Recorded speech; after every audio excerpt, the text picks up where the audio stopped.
menyaksikan makalah kami yang berjudul Sistem Fungsi dan Tugas Bank Indonesia sebagai Bank Sentral yang akan dibawakan oleh teman kita, Denny.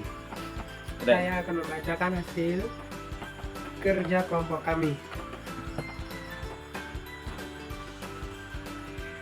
yang berjudul Sistem Fungsi Tugas Bank Indonesia sebagai Bank Sentral. Yang pertama, latar belakang. Bank Indonesia sebagai bank sentral merupakan masyarakat yang sangat vital dalam kehidupan perekonomian nasional karena kebijakan-kebijakan yang ditempuh oleh Bank Indonesia akan memiliki dampak yang langsung dirasakan oleh masyarakat. Bank Indonesia yang didirikan pada tanggal 1 Juli 1953 telah lebih dari setengah abad melayani kepentingan bangsa. Bank Indonesia merupakan lembaga yang memiliki peran penting dalam perekonomian. Pengertian bank. Bank termasuk perusahaan industri jasa karena produknya hanya memberikan pelayanan jasa kepada masyarakat. Dr.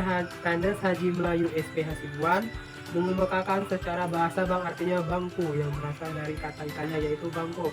Istilah bangko secara resmi dan populer menjadi bank. Berbeda halnya menurut Ferin Stad atau Thomas Suyatno mengatakan bank adalah suatu badan yang bertujuan untuk memuaskan kebutuhan kredit baik dengan alat-alat pembayaran sendiri atau dengan uang yang diperolehnya dari orang lain. Tugas dan fungsi Bank Indonesia. Secara garis besar, ada 3 tugas Bank Indonesia dalam rangka mencapai dan memelihara kestabilan nilai rupiah. Yang pertama, operasi pasar terbuka adalah cara Bank Indonesia mengendalikan JUB dengan surat harga pemerintah seperti SBI atau Sertifikat Bank Indonesia. Yang kedua, politik diskonto adalah cara Bank Indonesia mengendalikan JUB dengan tingkat bunga.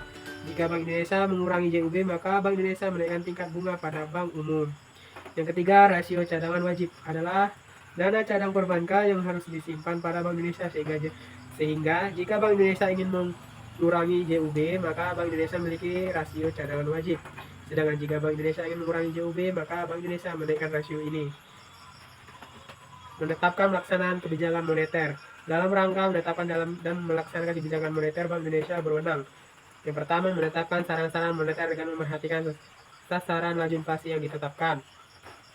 Yang kedua, mengelola cadangan devisi. Yang ketiga, menyelenggarakan servis secara berkala atau sewaktu-waktu diperlukan yang bersifat makro dan mikro. Mengatur dan menjaga kelancaran sistem pembayaran.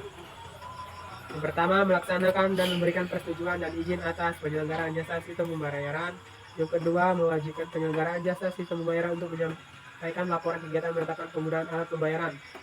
Yang ketiga, mengatur sistem keliling antar bank baik dalam mata uang rupiah maupun asing.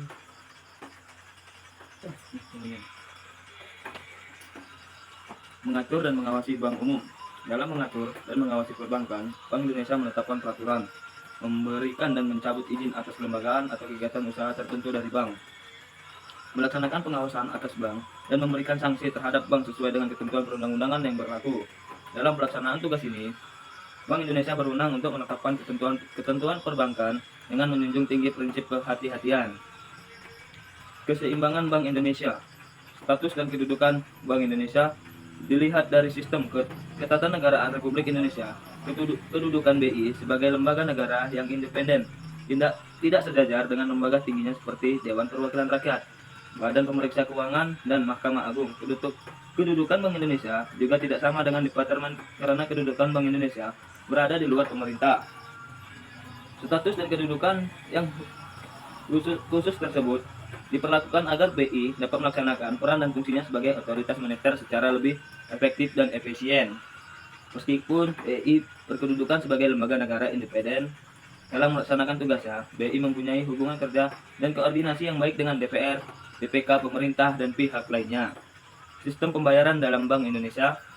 Sasaran dari fungsi mengatur dan menjaga kelancaran sistem pembayaran oleh Bank Sentral adalah terciptanya sistem pembayaran yang aman dan efisien. Pengertian sistem pembayaran adalah suatu sistem yang mencakup seperangkat aturan, lembaga, dan mekanisme, suatu kewajiban yang timbul dari kegiatan ekonomi. Oleh karena itu, sistem pembayaran yang aman dan efisien sangat mendukung keberhasilan suatu negara dalam menjaga dan mengikatkan stabilitas sistem keuangan dan stabilitas moneter. Sistem pembayaran merupakan salah satu komponen utama dalam mendukung aktivitas perekonomian di suatu negara, dan oleh karena itu, sistem pembayaran harus senantiasa dijaga agar dapat berjalan secara aman dan efisien. Keamanan dalam kegiatan sistem pembayaran dapat dilihat dari berbagai indikator, antara lain sebagai berikut. 1. Tersedianya lembaga, mekanisme, alat pembayaran, dan infrastruktur. 2. Tersedianya aturan hukum yang memberikan pengaturan yang jelas dan adil. 3. Terjadinya sistem yang handal dalam pemrosesan transaksi sistem pembayaran yang antara lain dibuktikan dengan tingkat kesediaan sistem yang maksimal serta kepastian penyelesaian transaksi. Tersedianya backup sistem yang menjamin kelangsungan kegiatan sistem pembayaran yang aman. Jadi, kesimpulan dari presentasi makalah kami adalah bank adalah suatu badan usaha yang dikelola dan dijalankan yang dananya berasal dari masyarakat yang tugasnya memberikan pelayanan-pelayanan.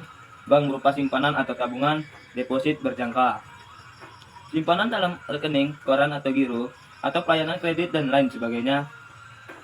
Dilihat dari sistem ketatanegaraan Republik Indonesia, kedudukan Bank Indonesia sebagai lembaga negara yang independen tidak sejajar dengan lembaga tinggi seperti Dewan Perwakilan Rakyat, Badan Pemeriksa Keuangan, dan Mahkamah Agung. Kedudukan BI juga tidak sama dengan departemen karena kedudukan BI adalah di luar pemerintah. Status dan kedudukan yang khusus tersebut diperlakukan agar BI dapat melaksanakan peran dan fungsinya sebagai otoritas moneter secara lebih efektif dan efisien.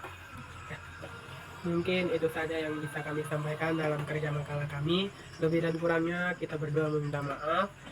Kita sudahi. Assalamualaikum warahmatullahi wabarakatuh. Waalaikumsalam.